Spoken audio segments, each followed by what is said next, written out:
Dirty John journalism was Noir entertainment. Dirty John, a suspenseful and psychologically intense true crime series released in its entirety last week, is the first podcast by the veteran newspaper journalist Christopher Goffard. It's a new kind of hybrid, a podcast and print collaboration between Wondery and the Los Angeles Times. It was released chapter by chapter over the week, beginning one Sunday and concluding the next, in the style of an investigative print series. It's garnered some 5 million listens and has been a one podcast on nights for much of the past 2 weeks. Its aesthetic is a kind of journalism noir, blending entertainment and news in powerful, sometimes unnerving ways. The podcast begins with an autopsy report. An Orange County Assistant District Attorney reading a description of stab wounds from a homicide in the summer of 2016. We don't learn the identity of the victim or the assailant. Then we go back 2 years, to 2014, to the story of a successful Newport Beach interior designer, Deborah Newell, who is 59 and divorced, John Meehan, a handsome, seemingly perfect man she meets online, and Deborah's grown children, who mistrust him. In the print series, Dirty John is stylishly designed, with large photographs of its subjects and expensive real estate. It features pull quotes such as the most devious, dangerous, deceptive person I'd ever met, styled like tabloid headlines, in maroon capital letters. The podcast logo is a red rose and a latex gloved hand holding a hypodermic needle on a black background, like a horror movie poster, or a flowers in the attic cover. The theme music, one of the show's strongest aesthetic choices, is a gorgeously fiddle-heavy song called Devil's Got Your Boyfriend, by Tracy Bonham. Goffard liked the song because it allowed us to transcend the setting and suggest some of the more universal themes at play, he told me. The image in my mind was like a creature from a fairy tale, or like a shape-shifting goblin from a swamp, who was invading the Southern California family and devouring the matriarch, and they'd have to take their stand against it. Goffard is a fan of podcasts. He likes This American Life, Invisibilia, and S-Town, but what influenced Dirty John more than any of them, he told me, was the old-time radio drama that I used to listen to as a kid. Growing up, he'd get tapes in the mail or at science fiction conventions. Escape, Suspense, Quiet Please, Lights Out, Orson Welles' The Shadow, The Lives of Harry Lime. He told me about an episode of Escape that he loved called Lining vs. the Ants. If you want 20 terrifying minutes, I'll send you a link, he said. I laughed in these troubled times, and seemed like a quaint, benign foe, and Goffard was patient, trying to make me understand. Oh, this is about man-eating ants, he said. So much can be conjured by the sound of the human voice, Goffard said. But this is a work of journalism, a work of fact. In Dirty John, he said, the radio drama influence is married to the exhaustive reporting that narrative journalism of this type requires.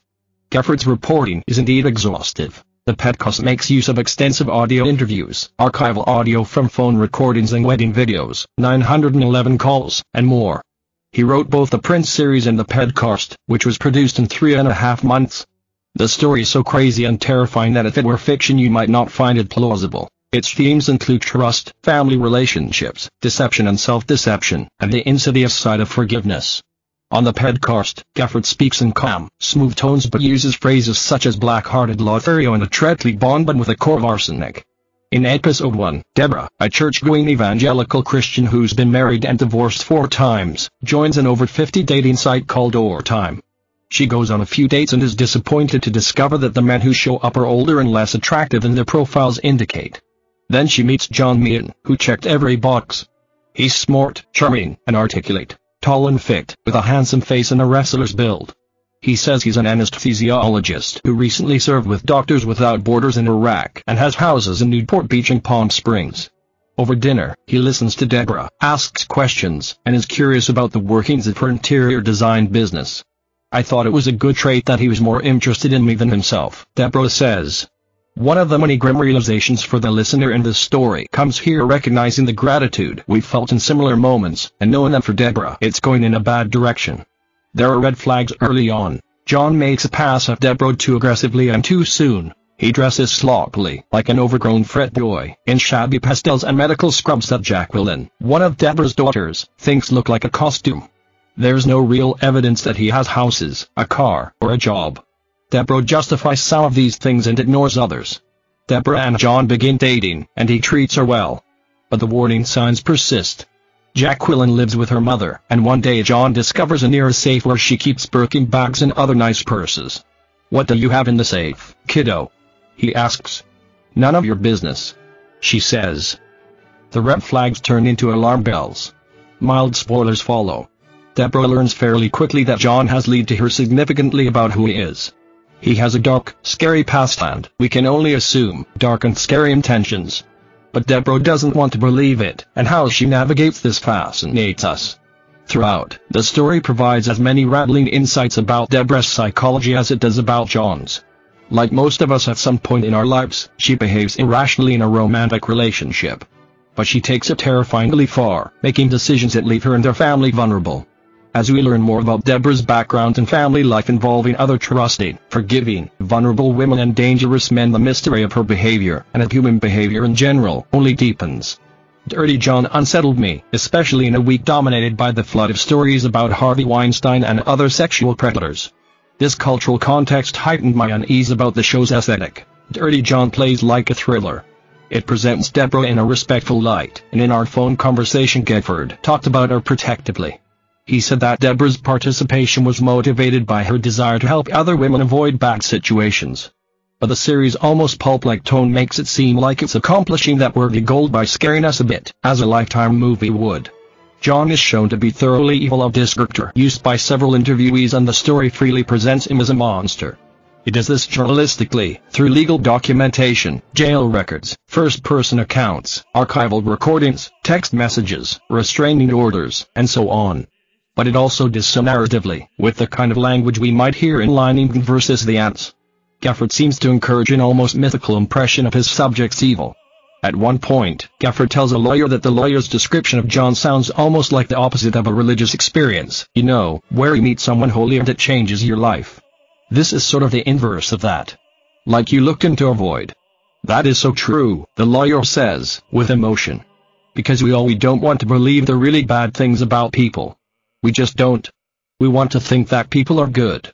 And when you meet somebody like this, and you realize, I'm sitting here in the presence of evil incarnate, you know that people like him really do exist.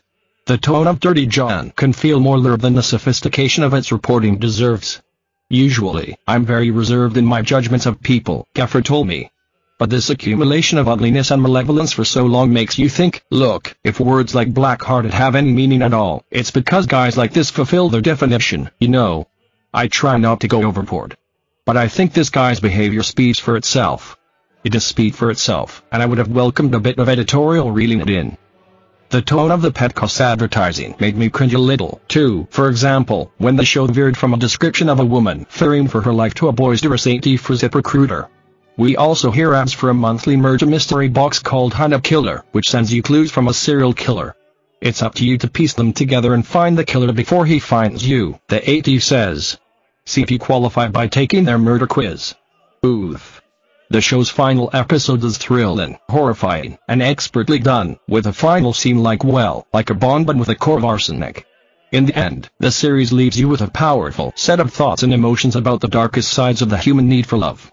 What to take away about violent conmen and the nature of criminality is a bit harder to parse, as are our thoughts about the evolution of the podcast and the ever-disappearing boundaries between entertainment, traditional journalism, and audio storytelling.